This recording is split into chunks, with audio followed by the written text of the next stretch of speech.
कधी वाटलंसुद्धा नव्हतं की मुरमुऱ्यांमध्ये थोडंसं दही मिक्स केलं की अशा प्रकारचे मऊ लुसलुशीत डोसे तयार होतील म्हणून. नमस्कार, आज आपण अगदी कापसासारखे मऊ लुसलुशीत जाळीदार हलके फुलके डोसे तयार करणार आहोत.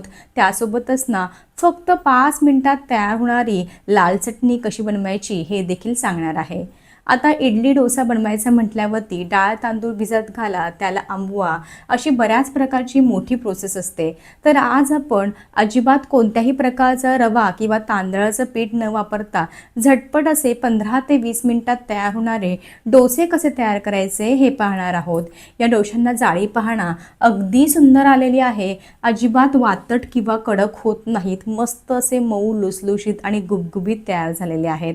सकाळी जरी बनवून ठेवली आणि संध्याकाळी जरी खायला गेलात ना तर आहे तसेच मऊ लुसलुशीत राहतात. चला तर वेळ न घालवता रेसिपीला सुरुवात करूयात.